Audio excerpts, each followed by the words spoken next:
जय महाकाल दोस्तों, जय अघोरा। ओम आदेश नमः। आज मैं आपको जल परी साधना ट्रांसफर शक्ति के बारे में बताने जा रहा हूँ कि ये शक्ति किस प्रकार की जाती है। वर्णों में, वेदों में इसके किसी कई कई प्रकार की व्याख्या मुखित रूप से बोली गई हैं कि जल परी क्या क्या कार्य सिद्ध करती है। जल परी अपने आप में देखने में बहुत ही प्रियतम और बहुत ही खूबसूरत होती है। ये जल परी को ज़्यादातर तो रहना अच्छा लगता है अपने ग्रुप में, यानी कि वो बहुत सी अनेक ही परियों के साथ ही रहना पसंद करती हैं। ये जल परी का भी एक पूरा संसार होता है, इनके भी प्रेमी प्रेमिका होता है और इनके ही जीवन में एक अलग आनंदी जीवन होता है। लेकिन जल परी साधना कैसे करें और इस साधना को किस प्रकार सिद्ध करें, ये शक्ति को कैसे ट्रांसफ़र करें। अच्छा, जल परी जो है वो क्या क्या कार्य करने में सिद्ध है। ये तामसिक, अमौखिक और वैदिक कार्यकांडों में सिद्ध है। अच्छा, आप लोग क्यों इस जल परी को पाना चाहते हो या से इससे क्या करना चाहते हो।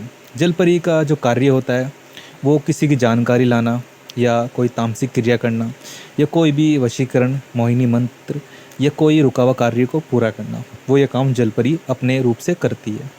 अच्छा, जल परी का आगमन किस प्रकार किया जाता है।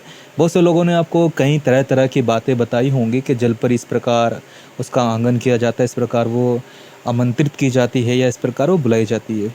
वैसे तो दोस्तों, मेरा बहुत छोटा सा चैनल है तांत्रिक महाराज यूट्यूब चैनल, जिसमें हमने अभी से काम करना आरंभ किया है। अगर आप सभी का साथ रहा तो यकीनन ये भरोसा ये चैनल बहुत आगे जाएगा और ये चैनल सभी साधक और सभी साधिकाओं के लिए है। अब इस चैनल पे नए नए तरीके की साधना या साधनाओं के बारे में जान सकते हैं कि किस किस प्रकार की साधना कैसे कैसे की जाती है और साधना के मुख्य नियम क्या होते हैं और साधना क्यों किए जाते हैं। हमारा उद्देश्य सिर्फ यही है कि जो हमारा तंत्र रहस्य आज के समय में एक विलुप्त हो चुका है या वो खो सा गया है, जो कभी सतयुग में या बहुत समय पहले चलता था, वो अब हमारे संस्कृति धीरे धीरे ख़त्म होती जा रही है। तो वो संस्कृति को वापस लाना हमारा कार्य है। मैं तांत्रिक महाराज आपको जल परी की साधना के बारे में बता रहा हूँ। तो हम आपको बताते हैं जल परी किस प्रकार अपने कार्य करती है। जल परी देखने में बेहद ही खूबसूरत होती है और इसका जन्म कहाँ से हुआ ये आपको मैं बताऊंगा। इसका जो जन्म हुआ जल परी का, जब अनेक ही परियों का समुद्र मंथन हुआ था, जहाँ एक तरफ देव और एक तरफ राक्षस अमृत के लिए जब उसके लिए युद्ध कर रहे थे, तो इसी प्रकार इस जल परी का भी आगमन उसी प्रकार हुआ था। ये जल परी समुद्र देवता के पास रहती हैं। इनका जो समुद्री पिता होते हैं और समुद्र के पास ही रहना पसंद करती हैं। ये किसी भी बहुत से ऐसी जगहों में जल परी के बारे में व्याख्याएं या घटनाएं सामने आई हैं कि बहुत से लोग कहते हैं कि एक बहुत बड़ा तालाब है, वहाँ पे अक्सर जब मैं जाता हूँ रात को तो वहाँ पे एक कुछ चमकता हुआ मुझे अजीब सी प्रकाशित दिव्य शक्ति मुझे दिखती है, लेकिन वो मुझे कुछ दिख नहीं पाती। वहाँ से अक्सर जब मैं गुज़रता हूँ तो अजीब अजीब प्रकार की ध्वनि मुझे आती है, नृत्यिका की, पायलों की, नाचने की और अजीब अजीब तरीके की। जल परियों का बोलना, जिस भी तालाब या आंगन में तो ये आ नहीं सकती किसी के भी, क्योंकि ये एक पानी वाली जगह में ही ये रहना पसंद करती हैं। अच्छा, इन्हें बुलाने के लिए किस प्रकार साधना की जाए कि जल परी आगमन होकर आपके पास आ जाए। ये जल परी ट्रांसफ़र जो साधना है वो आप किसी भी कार्य के लिए अपना सिद्ध कर सकते हो। अगर आप चाहते हो कि मैं अपना कार्य में बलवान बन जाऊं या अपना आगे जाऊं, या मैं उस कार्य जो मेरा रुका हुआ या मेरा प्रेमिका मुझसे रूठ गई है, या किसी भी मतलब कि मैं आपको ये कहना चाह रहा हूँ वो सारे ही कार्य करेंगे जो आप करना चाहते हो। लेकिन मेरा हमेशा आपको हर बार ये बताना ज़रूरी है कि ये जो चीज़ें हैं, ये जो साधनाएं हैं, ये आप किसी के सामने वर्णन या मुखन ना करें। अर्थात ये आप एक एकांत और गुप्त जगह में ही करें। ना ही इसके बारे में अपनी पत्नी, ना ही मित्र, ना ही प्रेमिका, ना ही सहेली, किसी को इसके बारे में ना बताएं। अगर आप साधक हो या आप इसे सिद्ध करना चाहते हो या दुनिया में आप कुछ अलग अपनी छवि देखना चाहते हो, या आजकल ज़िंदगी तुम्हें बैठे बैठे ऐसी ज़िंदगी तुम्हारी ख़राब हो रही है और तुम सोच रहे हो कि मैं कुछ भी नहीं कर पा रहा हूँ इस ज़िंदगी में, मैं एक थके हुए इंसान की तरह बैठ चुका हूँ और ना ही तुम अपने आप को अंदर से देख पा रहे हो, तो ये साधना अगर आप कर लेते हो तो आपको आवश्यकता नहीं है कुछ करने की। उसके बाद ये जल परी आपकी ज़िंदगी एक स्वर्ग से बेहतरीन, एक हसीन बना देगी। जल परी साधना ट्रांसफ़र शक्ति किस प्रकार सिद्ध की जाती है। अब इसके सिद्ध करने के व्याख्याएं तो बहुत से वर्णों में बताया गया है, जैसे कि मैंने बताया आपको, वेदों में भी और शिव पुराण में भी इस जलपरी का कहीं ना कहीं उल्लेखन किया गया है। जलपरी कैसे अपने साधकों से मिलने आती है और कैसे अपने साधकों की आराधना से प्रसन्न होती है। जलपरी अपने साधकों से तो पहली बात तो बहुत ही प्रेम करती है और बहुत ही उन्हें बलवान बना देती है। अगर आप इस जलपरी को अपने पास लाना चाहते हो या इसे पाना चाहते हो तो आप पा सकते हो, लेकिन चेतावनी ये है कि बिना गुरु के आदेश के, अपने बिना गुरु के आशीर्वाद के आप ये साधना ना करें। हमारा आपसे ये अनुरोध है। अगर करना भी चाहते हो फिर वो आपकी अपनी अपनी मर्जी है। अगर कोई आपको नष्ट या कोई हानि किसी प्रकार की हुई तो उसका जिम्मेदार ये चैनल या हम लोग नहीं होंगे।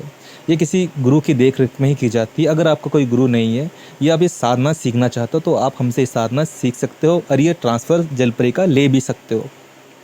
ये ट्रांसफ़र लेने के लिए कोई इतना बड़ा कोई अमोघ कार्य नहीं है कि आपको लेने के लिए बहुत परिश्रम करना पड़े। आप हमें फ़ोन करके इसके बारे में जानकारी और इसे किस तरह लेना है और जो भी है आप हमसे ये प्राप्त कर सकते हो। अच्छा, जलपरी ट्रांसफ़र साधना किस किस प्रकार अपने कैसे कैसे रूप दिखाती है, इसके वर्णनों में और इसके कई प्रकार के रूप होते हैं। अक्सर कहा जाता है कि जब समुद्र में बड़े बड़े नाविया या मछुआरे जब जाया करते थे या वो मछलियाँ पकड़ने जाया करते थे तो जलपरी उन्हें दिखाई देती थी और उनसे बातें किया करती थी। लेकिन एक उन इंसानों में एक खुशनसीबी इंसान ही होता था जिससे वो मिल पाती थी और उससे प्रेम करती थी, उसकी सारी ख्वाहिशें वो पूरी किया करती थी। अच्छा, जलपरी की एक सबसे अच्छी बात है कि ये अगर किसी से मिलती है तो उसे मोती प्रदान करती है। इसके मोती इतने महंगे होते हैं कि अगर आप इसे बाज़ार में लेके जाएं तो उसकी कीमत लाखों या करोड़ों में हो सकती है, क्योंकि एक एक मोती इसका अमूल्य है जो इस दुनिया को नहीं मिल पाता। बहुत मुश्किल होता है कि इसके मोती किसी को प्राप्त हो जाएं। जलपरी खुश होती है तो क्या करती है? जलपरी जब खुश होती है तो पैसे की बारिश करती है और आपको धन प्रदान करती है। और धन आप किसी भी प्रकार का हो सकता है, सोना, आपका ज्वेलरी, किसी भी प्रकार की पैसा या दौलत, शोहरत या कोई भी जायदाद जिसे आप चाहते हो वो आपको ये जलपरी प्रदान करती है। अच्छा, इसकी साधना सिर्फ 7 दिन तक की जाती है। जलपरी साधना 7 दिन तक की जाती है। इसकी साधना के नियम क्या क्या होते हैं? सबसे पहले तो आप एक अपने मन के अंदर एक मूर्ति बना लें, और क्योंकि इसका शरीर आधा तो एक स्त्री का होता है, आधा मछली का होता है, तो पहले तो आप एक मछली के प्रकार की एक माटी से एक उसे आकृति दे दें और आधे को एक स्त्री रूप दे दें और उसे एक एकांत जगह में रख दें।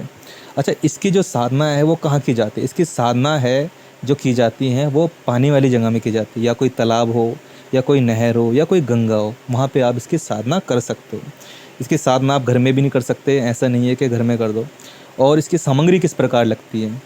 ठीक है, इसकी सामग्री इस प्रकार लगती है: 4 पान के पत्ते, 2 तुलसी और 2 लौंग और 2 जायफल और एक लाल कपड़ा, जिस पे आपको ये सारी सामग्री रखनी है। और 51 प्रकार की मिठाई, जी हाँ, 51 प्रकार की मिठाई आपको रखनी है।